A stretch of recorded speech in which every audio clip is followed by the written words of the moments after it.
লেখাপড়া করেছেন মাত্র অষ্টম শ্রেণী পর্যন্ত, তারপরও মুহূর্তেই কোনো ক্যালকুলেটরের সহায়তা ছাড়াই করে ফেলতে পারেন হিসাব। অঙ্ক কষার এমন দক্ষতা দেখিয়ে তাক লাগিয়ে দিয়েছেন কুমিল্লার মুদি দোকানি রতন মজুমদার।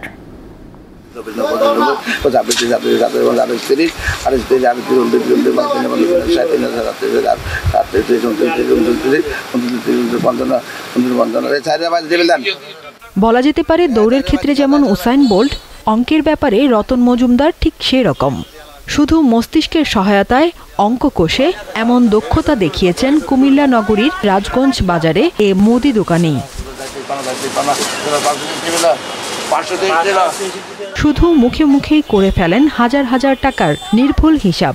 এজন্য মানব ক্যালকুলেটর নামে পরিচিত রতন মজুমদার। তার ব্যতিক্রমী প্রতিভার কারণে বেড়েছে দোকানের বেচাকেনাও। বিরাট অঙ্কের হিসাবও সে মুখে মুখে করে নিতে পারে, ক্যালকুলেটর লাগে না।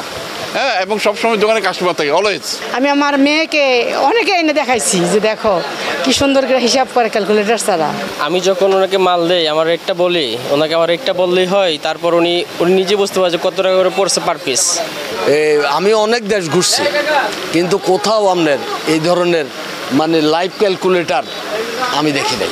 অভাবের সংসারে বেশি দূর লেখাপড়া না করতে পেরে রতনকে ছোট বয়সেই ধরতে হয় সংসারের হাল।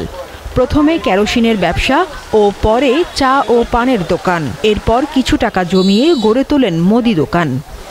আমি গেলে হিসাব করার পর অনেক সময় ক্যালকুলেটর দিয়ে বললাম করে দেখ ঠিক আছে, অন্য একটা হিসাব করে 4,000 কত টাকা দেখলো ঠিক আছে হিসাবটা। মানব ক্যালকুলেটর খ্যাত রতন নিজে পড়ালেখা না করতে পারলেও তার চাওয়া ভবিষ্যৎ প্রজন্ম যেন শিক্ষিত হয়ে গড়ে ওঠে।